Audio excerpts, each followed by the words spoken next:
So, back in St. Rose. Interesting little area that I'm sitting in. You might recall it from, actually, I think it was the first clip of Exploring the Wall, part 1.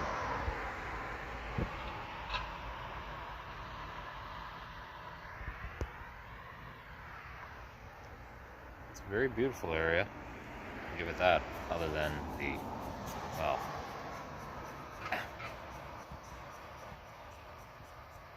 financial disparity and cultural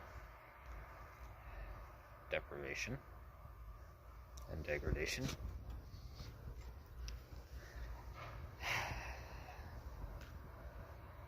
So, why am I making this video? Well, because this topic has been on my mind since I heard the news that broke about this. Roughly, well, it broke a week before I found out about it, roughly. But, say from me finding out about it, it was around now 3.5 weeks ago. So, as you're probably reading the title, this relates to the American MIT professor slash psycholinguist slash analytic philosopher slash sociologist, Noam Chomsky. Now, for those of you who don't know who Noam Chomsky is, he's considered to be a very prominent leftist intellectual thinker in epistemology, and has been highly active in the political arena in terms of discourse since around the 1950s is when he started to gain more limelight in terms of the leftist community, recognizing his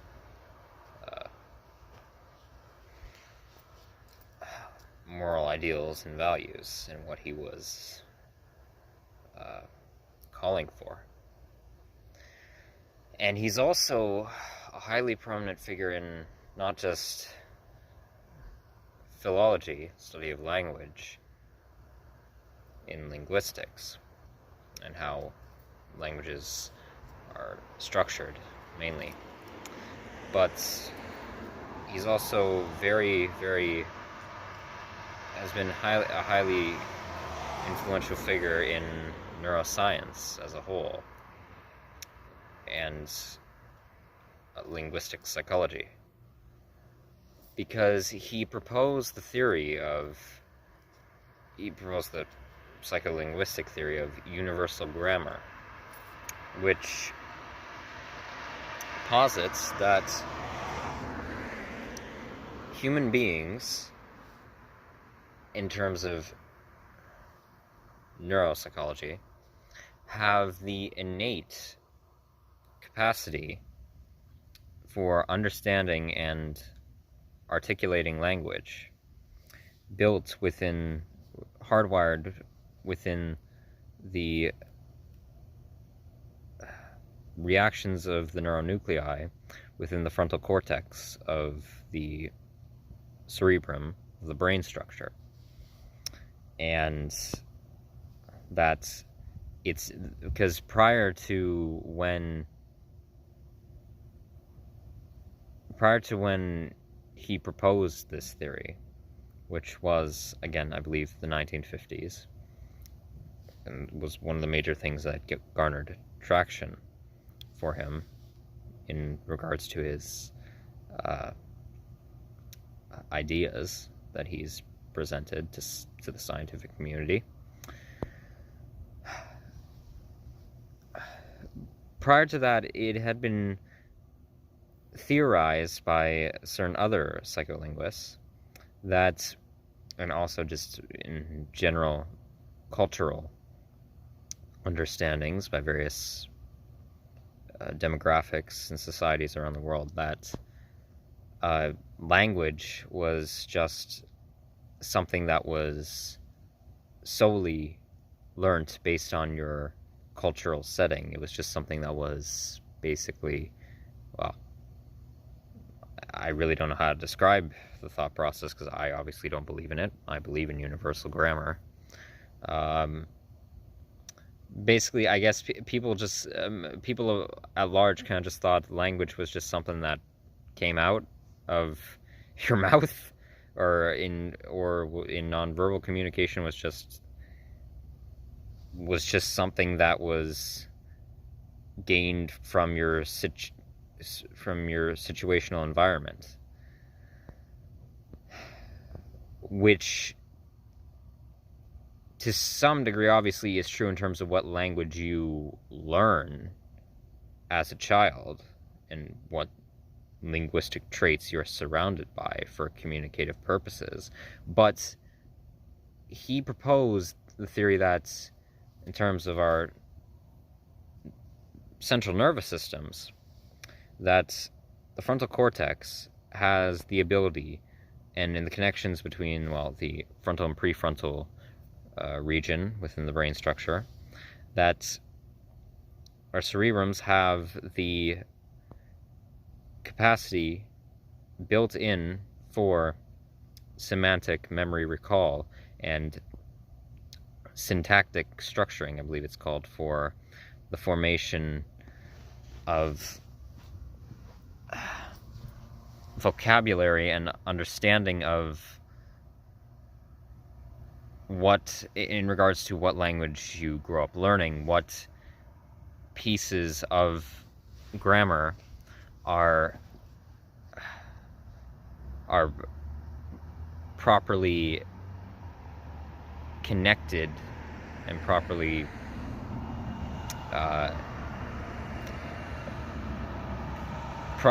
paired together for articulation and for communication with other human beings, basically. So that was the whole, that was his most major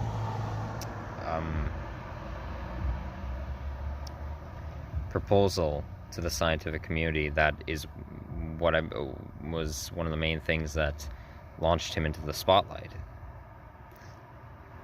And since then, he has had various involvement in, well, protests against and the dismantling of, in terms of leftist ideology, the breakdown of the right-wing ideology of capitalism, and also various fascistic economic policies throughout the westernized world, and has notoriously been a harsh critic of, as far as I'm concerned, rightfully so, of westernized neocolonialism and militant authoritarian invasions and subjugation of various parts of the Middle East, South America, Central America, as well as parts of Southeastern Europe and all across the African continent and East Asia, things of the sort, and the placement of puppet governments that create legal policies that solely benefit the corporate interest of, well, mega corporations that have been put in place, that were put in place decades prior by various Western espionage missions to then funnel profit and the created goods back to the West to sell at various cheaper prices and, well, make mass profit off of further exploitation. So that's what he's predominantly been known for. And he's been highly active in keeping up with current ongoing events in major mainstream political affairs in terms of governmental structuring, economic structuring, sociocultural surroundings and shifts that have happened throughout the decades. So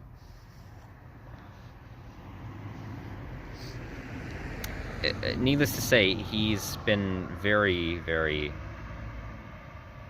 influential. Now, prior to the beginning to midway through my departure from Toronto, I had heard of Chomsky. I had heard about who he was, being a sociologist and a professor and a linguist. And I had heard about his mass involvement in social observation and political criticism, and that he was a leftist thinker.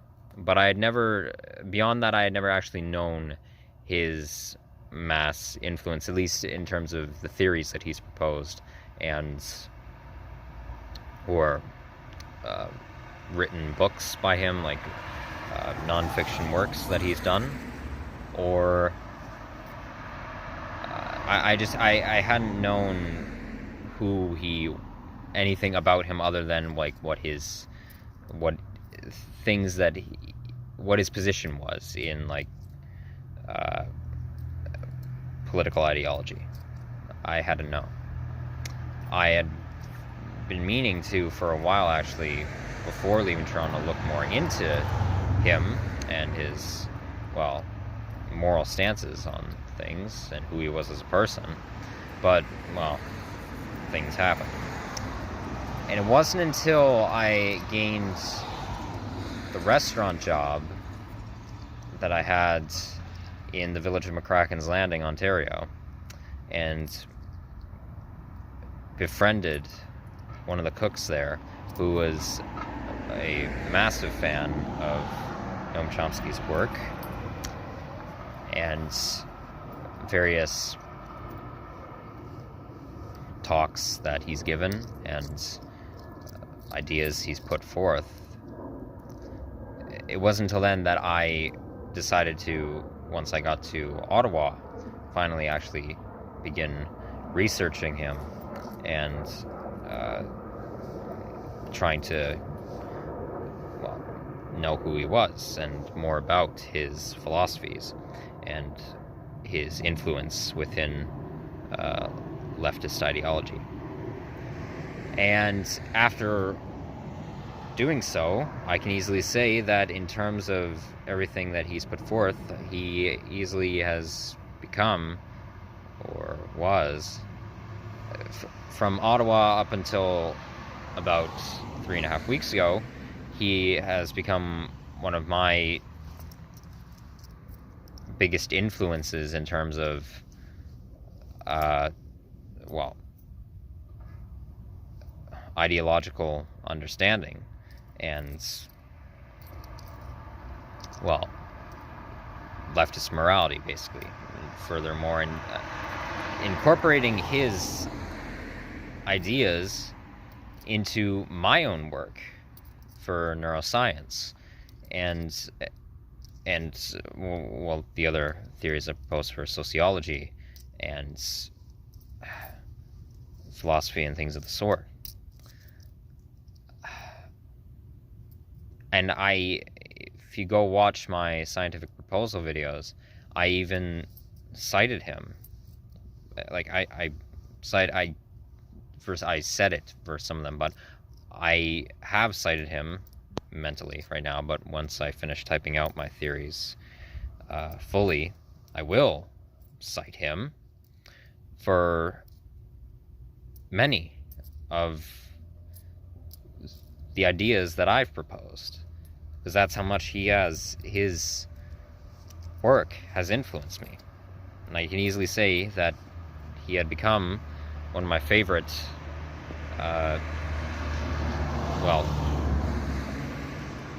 political advocates, and,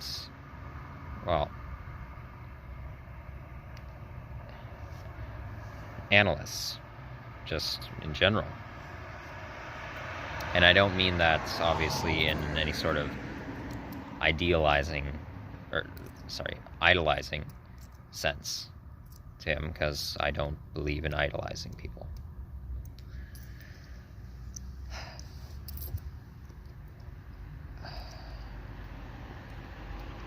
And so much so that before leaving Ottawa to go through into Gatineau, Quebec, I printed off extra copies of, the amount of physical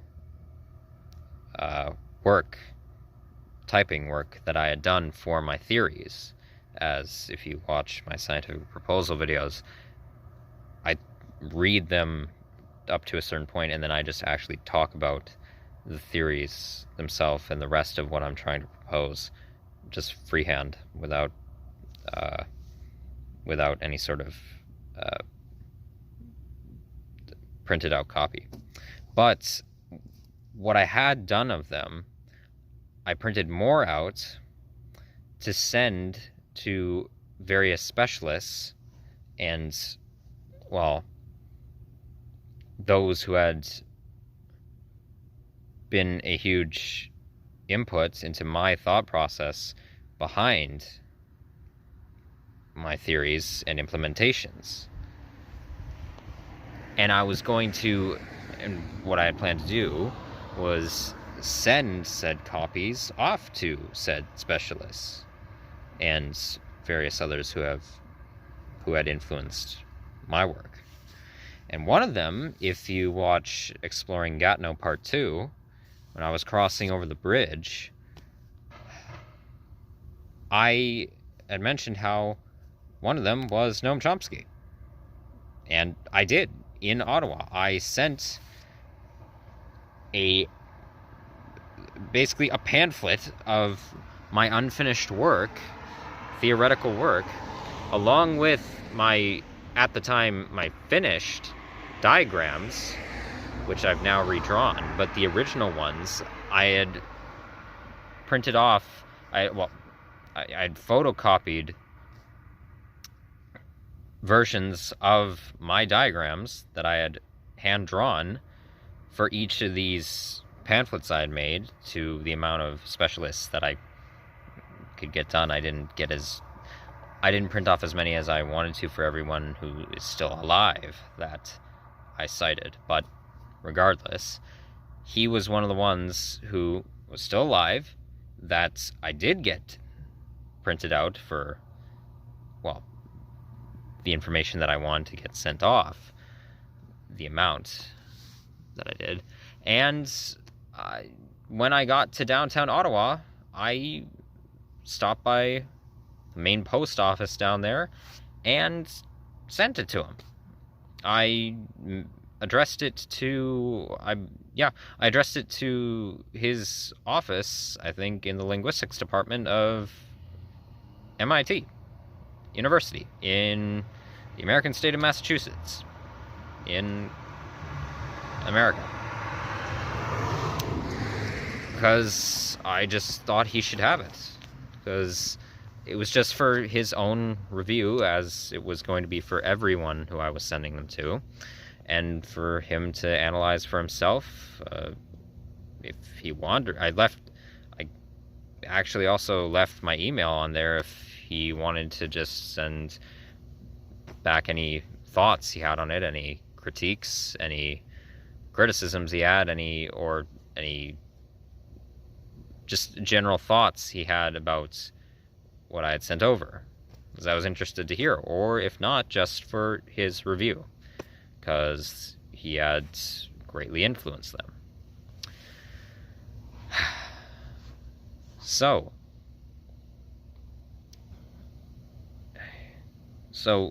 cutting to the chase. Okay, so it seems like I'm very fond. You're probably saying, Cam, it seems like you're very fond of his work. It seems like this sounds very good. This sounds very beneficial. This sounds fantastic for your development in,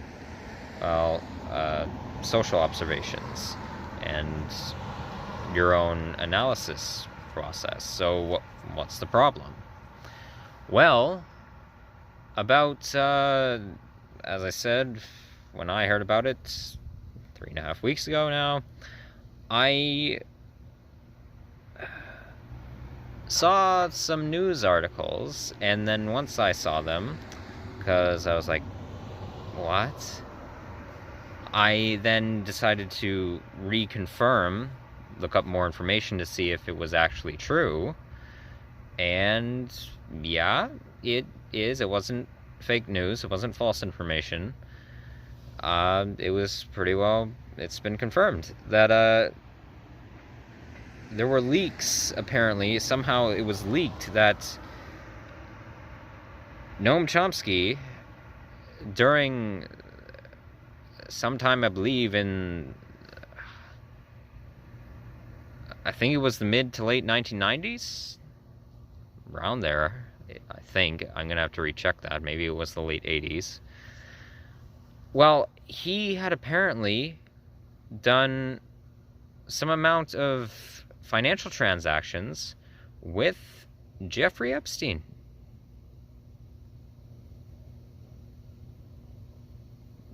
That's very, very interesting. So, now, let me explain for those of you who don't know, who is Jeffrey Epstein? Well, from my knowledge of the man, from back when the whole scandal during my lifetime had arisen, it was, I believe, well, yeah, around like 2018, late 2018, early 2019, I believe. So, Jeffrey Epstein was, and as far as I'm concerned, an aristocratic, ultra-elitist financial broker who worked for some of the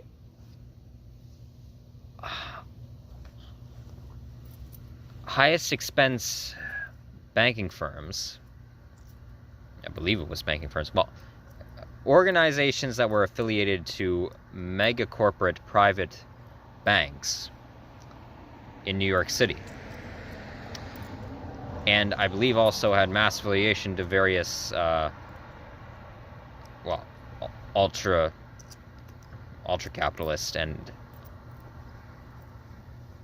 ultra expansionist and private, ultra private, ultra corrupt and highly rich executive European banking firms as well. I believe in Switzerland, probably in Liechtenstein as well, and Germany, and things of the sort.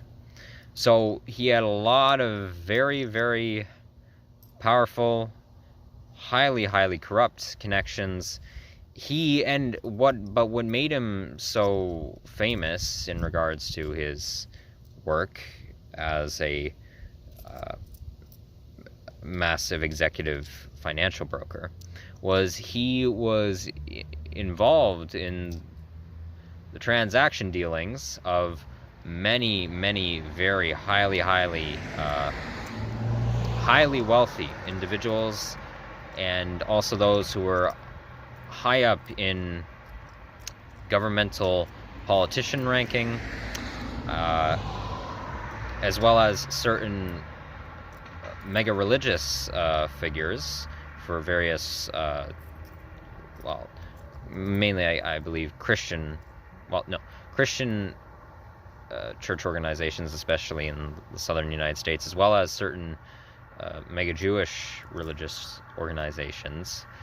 He was affiliated to them, and did the basically was the accountant for these highly powerful and societally controlling individuals. That's who he was. And on a more interpersonal level, he was a highly hedonistic, sociopathic, domineering sexual deviant who committed mass child rape and teen rape, and was either, now obviously in most traditional understandings in various contemporary society, I don't know, obviously people throw around the label of him being pedophile. Okay, well, here's a bit of sexology correction here. He was not engaging in pedophilic acts. He was engaging in phobophilic and hebephilic acts. Either way, it's still horrible as far as I'm concerned. But in this regard, I don't know in terms of his sexual orientation what he was attracted to. I don't know if he was actually in phobophile or a hebephile, or if he just was, well, if having forceful sexual engagement with various teenage girls just gave him a domineering thrill. I don't know which one was the truth. But either way, he engaged in phobophilic and hebephilic acts, which even I talked about this at the end of Exploring Gatineau Part 3, my thoughts on this, as well as in my scientific proposals. As far as I'm concerned, they are detrimental sexualities. Yes, they are sexual attractions that are provably, well, destructive for both parties engaging in them. And I think it'd be better to obviously self-repress from engaging in those acts for the sake of yourself and obviously a young person who you might want to get involved with it, because we know that it can cause mass traumatization as far as I'm concerned. But on the other hand, in other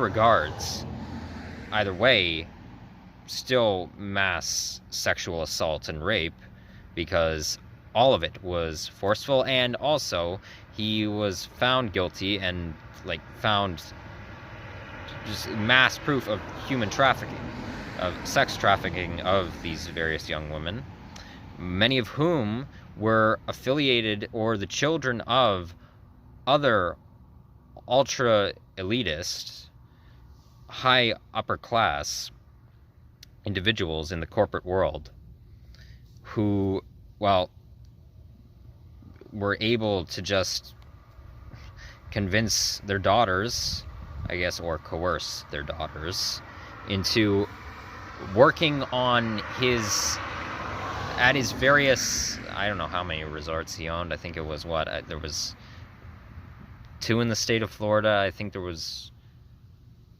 did he have one in Monaco? He might have had one in Monte Carlo. I don't know.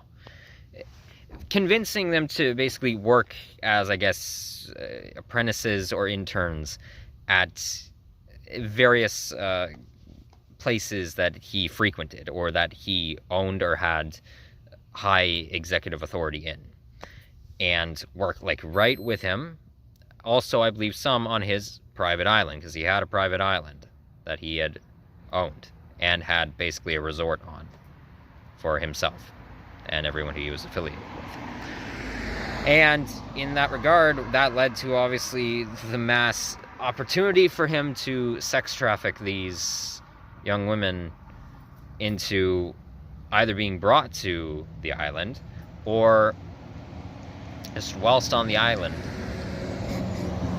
manipulating and also just forcing them into sexual engagements.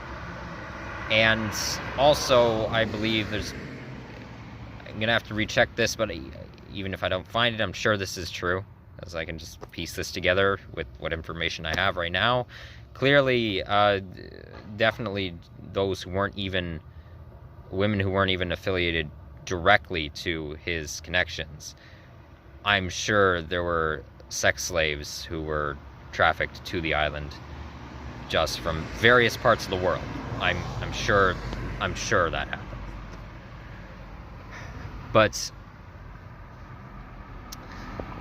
anyway, so that is who Jeffrey Epstein was, and he was convicted in judicial courts after two investigations, one in the early 1990s and then another in the late 1990s, into allegations of sexual abuse and I believe evidence of involvement in sex trafficking. And then in the late 2010s is when he was actually finally convicted in an American court and sentenced to, I forget how long, in prison, where he died. Now, it had all been reported that it was suicide, that it was self-murder. And at first, when that news broke, when I was younger, I had believed that from the information I had known of it. But after now further research into it, that's very obviously not true. Very clearly, most likely a murder. Like, not self-murder, murdered by probably someone hired by various highly powerful individuals, because he had very much, he had a lot of, with his affiliations, he had a lot of information that I definitely know that ultra elites would not want the general public. So anyway, that's who Jeffrey Epstein was. So, going back to this now found information in regards to Noam Chomsky, well, that doesn't look good. So, here's the thing.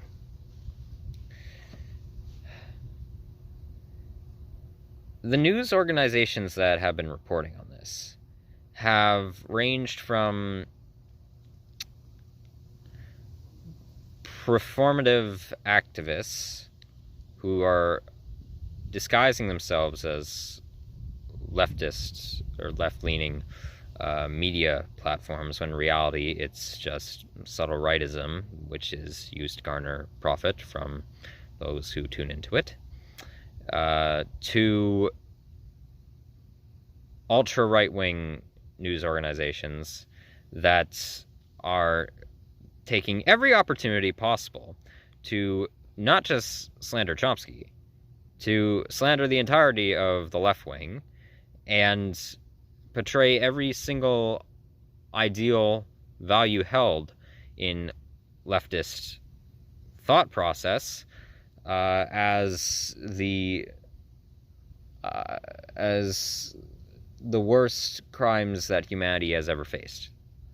That's where it's basically torn between. Or also because if this, well, if in this regard Chomsky being a hypocrite, that means the entirety of leftism is hypocritical, and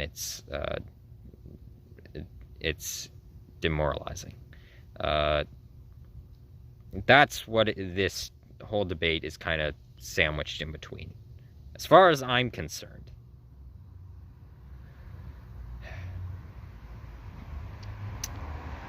So, but in all of that, the information about him having financial transactions done by Epstein is true. Not many, at least as far as the information we have right now, not many. In fact, it might actually have only been one, but still affiliated. Now, here's the thing.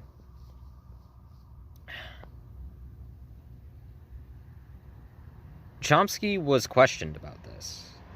I don't remember by whom, by what source, who questioned him. But someone emailed him about it, and the most he said back about the incident at first was that, I believe this was the first one, that it's none of your business.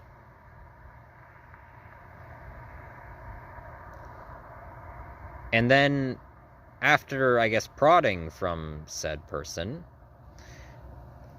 the most of a response he gave was that during the early 90s, after his first wife had died, he had been having some issues with some accounts that he had ownership of in terms of his finances, and he had asked Epstein to help him with transferring certain funds into another account for him, which was roughly about $270,000 in his account. So he just asked him to transfer it, and he did, and that was the most of it. And that might not seem like a big issue, right? Okay, you're just getting someone who is a financial broker affiliated with, well, banking business overall, to do a transaction for you, basically serving as an accountant. Okay, well, what's the issue then? I guess to some degree you could argue, well, aside from everything I just stated, this was at a time when it was coming out with more information that Epstein, to the general public, let me rephrase that. To the general public, it was coming out with more information that Epstein was looking very much more guilty of being a high sexual predator and being affiliated to massive human trafficking. This was at a time when that was known to the general public. And as far as I'm concerned, for actual competent investigators, ergo leftist intellectuals, those who actually were able to make genuine and very astute sociological observations to the behaviors of the ultra-rich, the corporate world, high-end politicians in government, and religious and massively celebritized religious figures. Very easy to piece together even before, I'd say, it became known to the general public. Granted, I wasn't alive at the time, obviously, but from my own research, I think that's fair enough to say. Especially as well for someone like Noam Chomsky. So, this was when that happened, all this information, to some degree, was known. Okay? And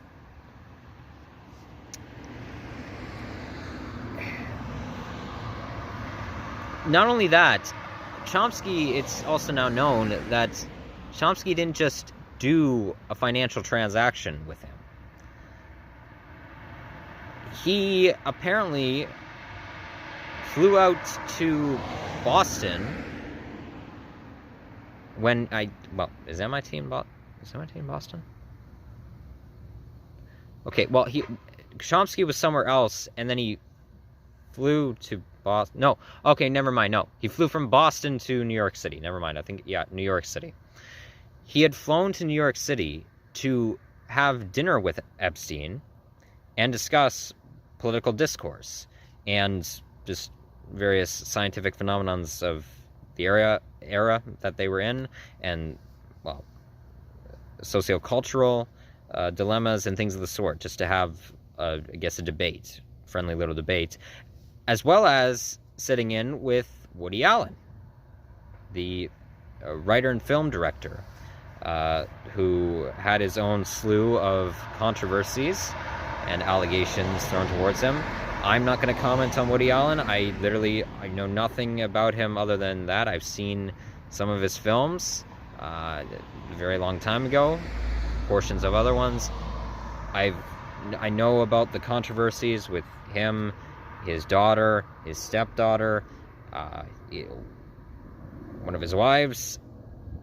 I don't know where I stand on that, whether he did what is said he did or not. I don't know. I don't know enough, so I hold no opinion. But in regards to him having dinner with Woody Allen and Epstein, look, okay. Here's the thing. I'm not...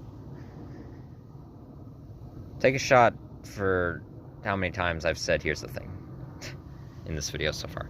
Anyway,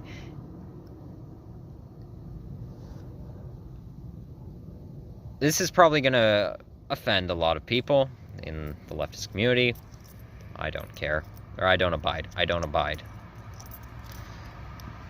I don't have near as much a problem with him having been, I guess, loose acquaintances just on a social basis with Epstein.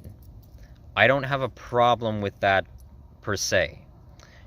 You know why? Well, as far as I'm concerned, psychology and in regards to my current moral thought process and ideals, I don't believe in alienating people. My theory of the unempathic/unsympathetic cycle of conflict, I don't believe it is healthy for human beings, no matter the ideologies that you hold, even if they are very much conflicting ideologies that do not work well together. I don't believe in alienation. I don't believe in tolerance anymore, but I don't believe in tolerating horrendous beliefs and actions, but I don't believe in alienating someone who holds and acts in those ways. Now, so in this regard, Chomsky has commented on that as well and claimed, well, he was just invited out for dinner and flew on the plane just to meet and discuss, well, political debates and political discourse at the time with him and a fine artist, as he referred to Woody Allen as. And he just said, I don't think it's really anyone's business. Like, I don't really think I'm obligated to state every dinner conversation I've had with various people about certain things or who I've interacted with in this regard. Okay. Yeah, you do, Noam. Yeah, you do. Because here's the thing. Oh, damn, I did it again.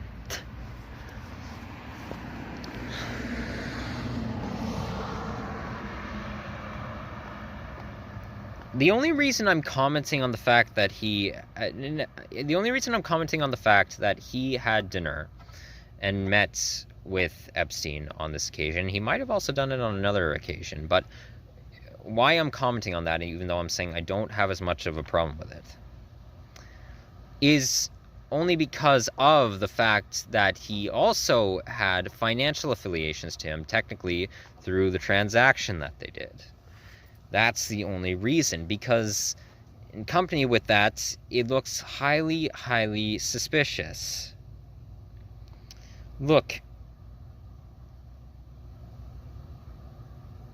something like this, the news about this breaking, really comes off and as very deceptive on Chomsky's part, and it's very concerning. It really is. Especially because of, okay, even at the time with Epstein's ongoing investigation into Epstein's affairs that were known, wide scale known. Let's just take, for a second, let's take a butterfly just landed on Cardi B. Cute.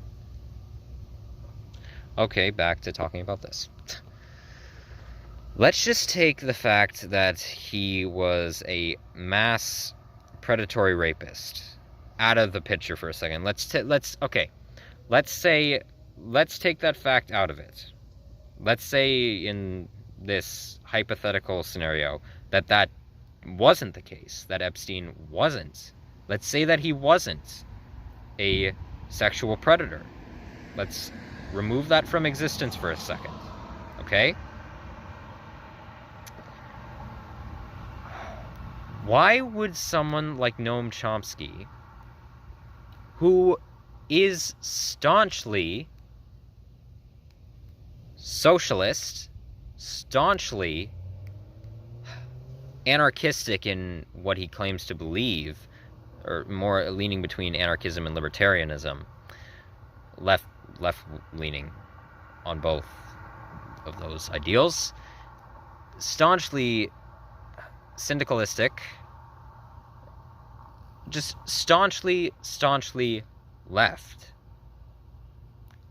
I'd call him, maybe in my regard, like in my redesign of the political spectrum, more close to bordering between rising leftist and far leftist, but you could really count him as far leftist. Why would someone of his moral beliefs, of the beliefs he claims to hold, why would someone of his ethics be doing a financial transaction with an ultra-rich, aristocratic financial broker who has had mass affiliations to the private sector of high-end commercialist conglomerates that subjugate lower classes, literally create classist division, racist division as well, in the degradation of culture in the economic sectors, and lobby for politicians to be put in place in terms of governmental law to set up legal systems that benefit the privatization and growth of said corporate conglomerates, whilst also subjugating what would be considered collectivist leftist ideals that could hinder the progress of their profiteering from the lower classes.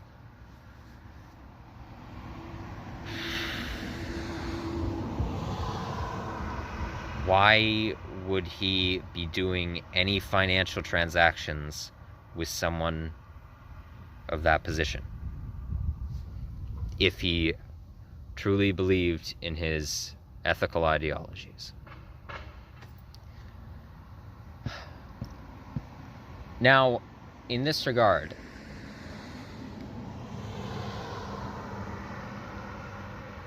I don't have a problem with it, because I didn't actually know this as well.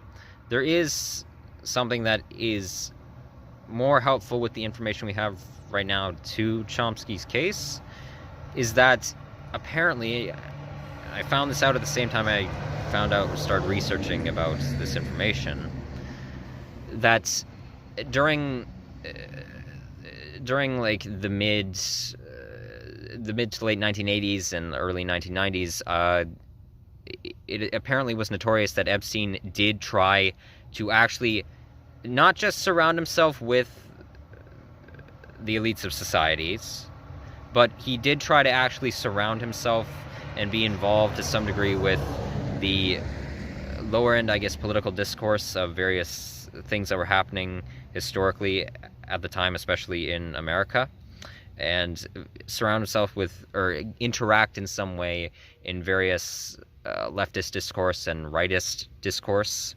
and centrist discourse. He tried to surround himself to some degree with people who were considered intellectuals on both sides and on all sides of the spectrum. And also obviously various artists and entertainers, and I guess journalists. He tried to surround himself with, I guess, these people to make himself, like, a histrionic sense, I guess, just for appearances. But so there is a bit of a defense there. But again, it doesn't help that Noam has made little to no comment on this. Even after the news broke, the most he's done now is, apparently he's done an interview with Piers Morgan, the English, as far as I'm concerned, center-rightist to falling rightist news commentator. He did an interview with him via online chat. And from what I saw of the interview, yeah, Chomsky's analysis was very good, except for his condonement of voting for Biden, and because he wants Trump to not win the elections of 2024. I don't think anyone should be voting for either of them or any of the political candidates as far as I'm concerned, but I'll talk about that in another video. So anyway, but no mention of it. No mention of the incident. So, in this regard, it really does not look good for Chomsky. And why this is so distressing to me is because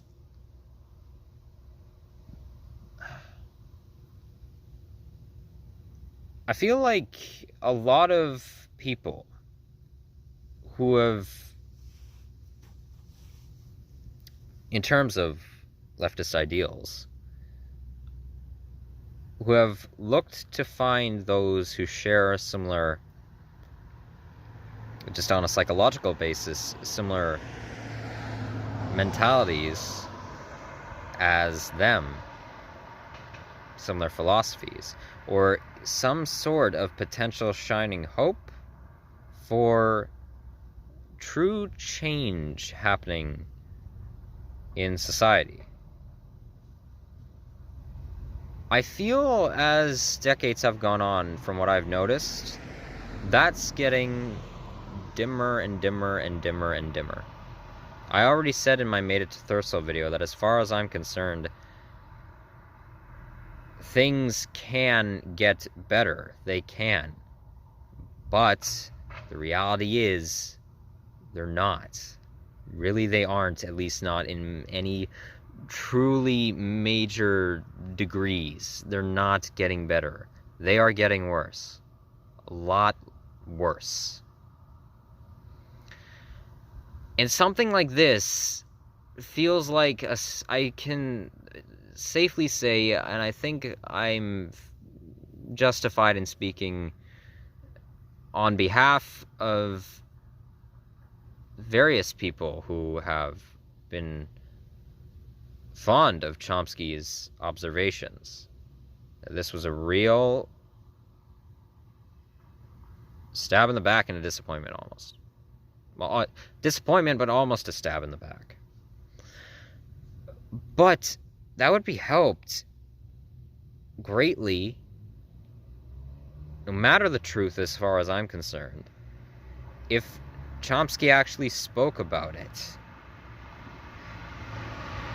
Because he's been a pretty open intellectual in terms of leftist discourse for all of his time in the limelight. Very open about his actions and what he's done in terms of affiliations to various groups and organizations, and his praise or condonement of various people. He's been very open about that as far as I can see. So, to help this along, and this got me thinking about my own involvement, as I do believe in not alienating people, no matter their side of the spectrum, even if one side is primarily delusional, as well as... Anyway.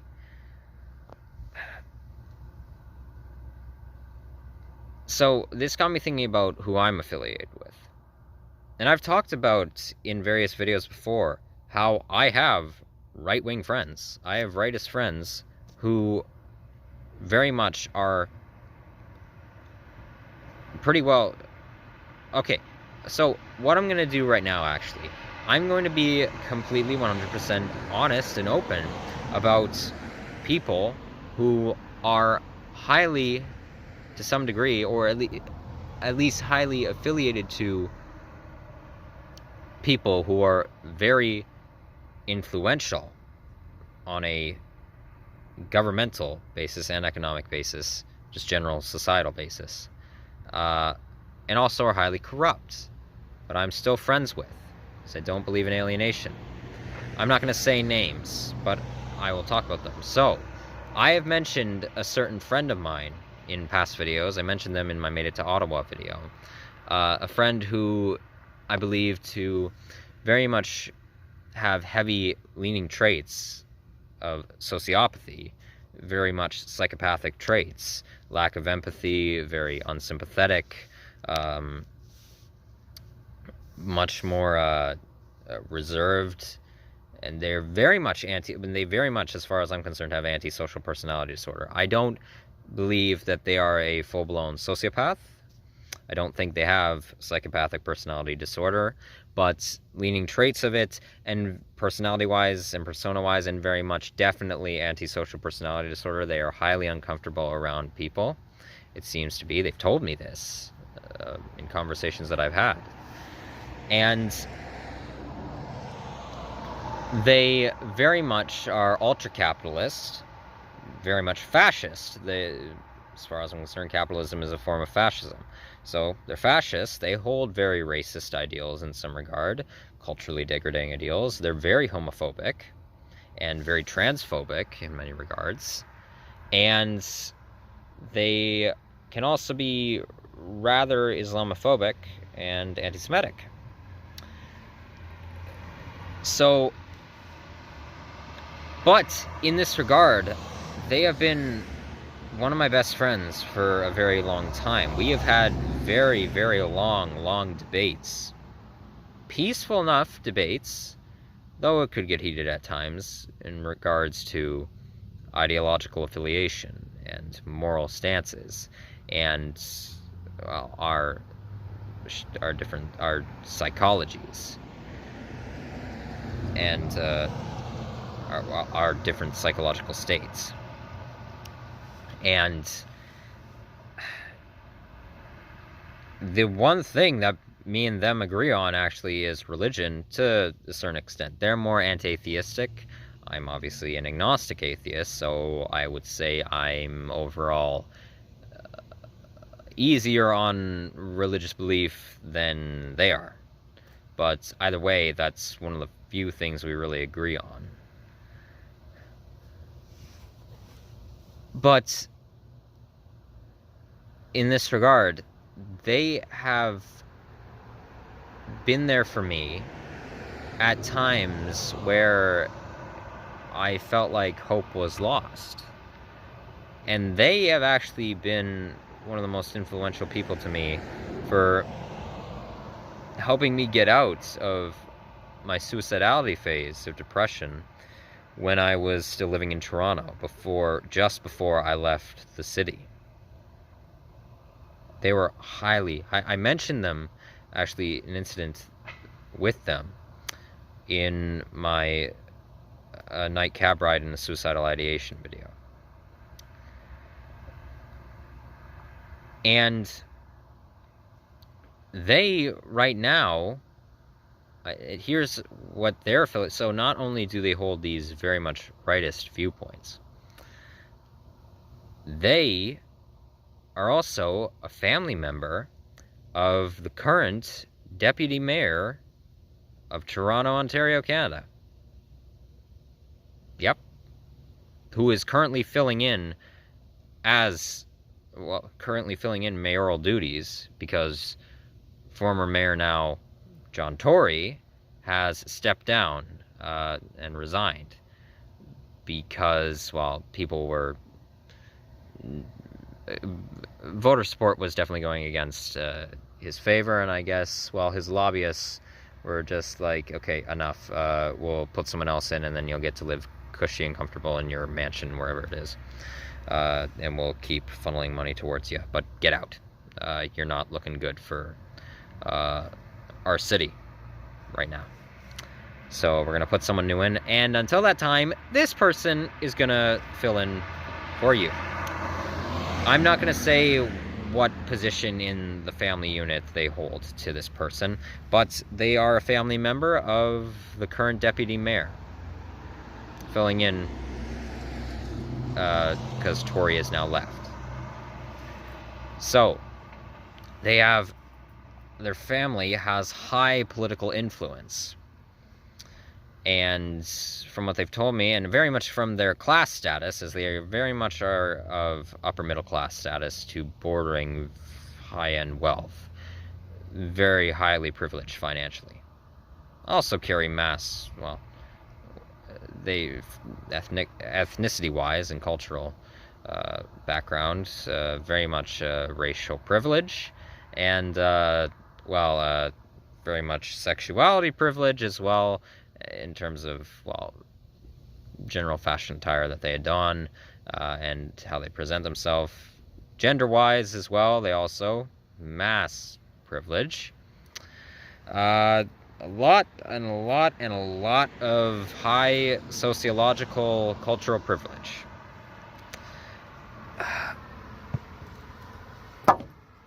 And actually, they are coming to visit me. Or, well, they're going with a group of my friends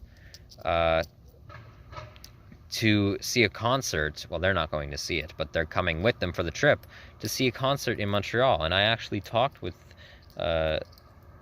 these friends of mine who were saying, since you're in the GMA, because they were going to book this again, I guess, to try to come visit.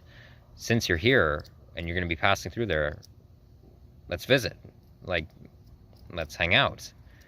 We're going to be staying here at this time, so let's actually get together once you're in Montreal during the month of June coming up. And I am very much looking forward to that. I hope it'll be very pleasant, and I'll also be I'll be happy to see this person who I'm talking about. So I will be hanging out with them. But in my relationship to this person, I will not, as my ideologies stand, being an anarcho-communist, a collectivist, an anarcho-maximalist, social anarchist, an anarcho-situationalist, ethical situationalist, all the sort, and very much am highly against their position in society. I will not, and have not, done any sort of financial transactions with them, ever. They might have, when we've hung out, they might have paid $20 for a meal for me once. I believe, I was suicidal and hanging out with them. Might have paid like $20, $30 for a meal or a drink. can't fully recall, but that's about it. And at the time, I didn't really ask them to. I just kind of looked like, okay, all right.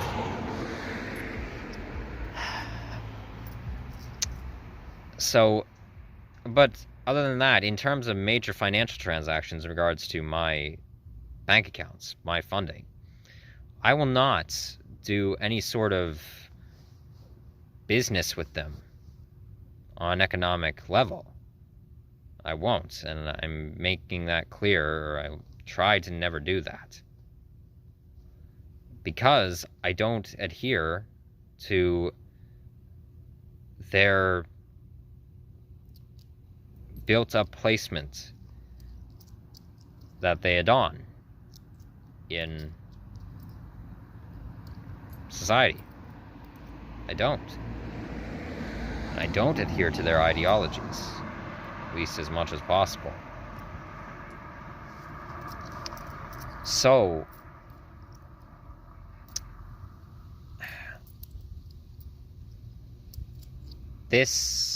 well, in this regard, that's my affiliation to someone who is elitist and very much, well, in many regards, as problematic. But that's my affiliation to it. And I also have another more, I'd say maybe falling centrist or center-rightist friend in America who very much has racist ideals, and often, as far as I'm concerned, has large amounts of internalized racism psychologically, and can be very, very transphobic and agenderphobic, and has some staunchly, to some degree, staunchly religious views, and is also, well, to some degree, I guess, has some amount of alt-rightist ideals in terms of internet right-wing subcultures. But I still will not alienate them. They have been one of my best friends for, well, ever since 4th grade in the United States, actually. Yes, for many years. Even through me moving back to Canada. And I have had many long and very fantastic debates with them for many years via international texting. And I sadly, and they blew up at me for this, they got very angry in Ottawa when I talked to them, that I pretty well did, and I didn't mean this intentionally, but I didn't really take this into account with the mindset that I was in at the time of all this happening, when I was staying in the village of Crow's Landing in Ontario, that I pretty well alienated them technically for a whole summer. I barely kept in contact with them, and yeah, I'm ashamed of myself that I did that. And because I basically complained about my extended family members doing the exact same thing to me, which they did. Some unintentionally, I think, and others definitely intentionally. But either way, that was hypocritical of me. So, those are my affiliations to individuals who are opposed to my philosophical stances and moral stances. So, what's the point of this video? Well, if Noam Chomsky ever sees this, Noam, now it is your turn. Please be open and honest with your affiliations to this elitist member of the American oligarchy.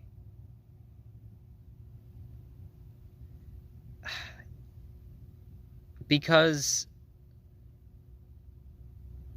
the people that have supported you, as far as I'm concerned, really do deserve it. Because I remember, it's interesting, when this broke, there was a comment in one video I watched on it, and it was a dark joke, and it was very funny, very good for honestly, very good timing. The commenter literally just said, imagine if the guy who wrote about manufacturing our consent was aiding in helping the elites manufacture our consent this whole time. Imagine that. And yeah, imagine that. Creating leftist writing works to help incentivize, while those of far to rising left ideals, to keep them feeling as though they have a purpose in a capitalist authoritarian system, so that they will participate and give funding to various organizations that claim to be left-leaning, so that it can funnel profit to the ultra-rich. Drive up massive book sales for publishing companies. Basically, I guess, well, it would be a subtle form of right-wing propaganda to some degree, some form.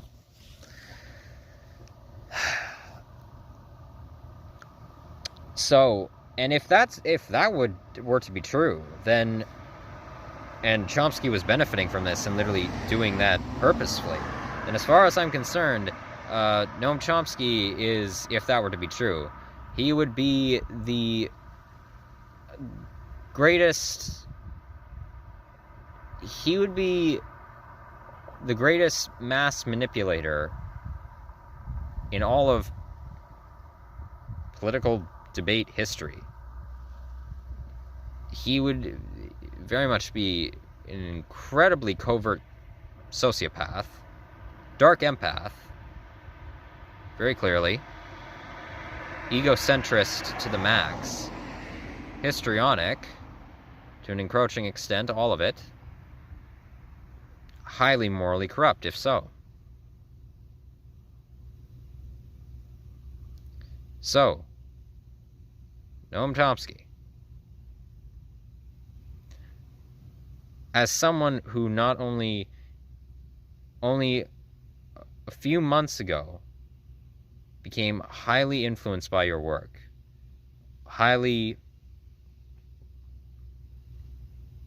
took high value in what you had offered, took those ideals, used them for my own work in psychology, neurology, sociology, philosophy, sexology, all of it.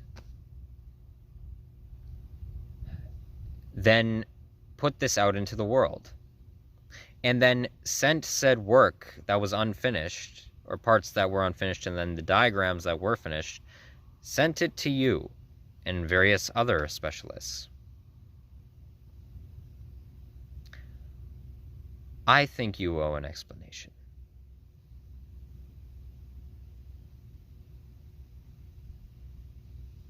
Please speak up about it, Noam Chomsky. I have care for you. I have compassion for you. I have empathy for you, just as I have empathy for someone like Jeffrey Epstein and someone like my two friends. But that does not mean I will stand by to some degree, at least in this regard this time, and not actually say how horribly fucked up. This seems to be. Thank you and good night.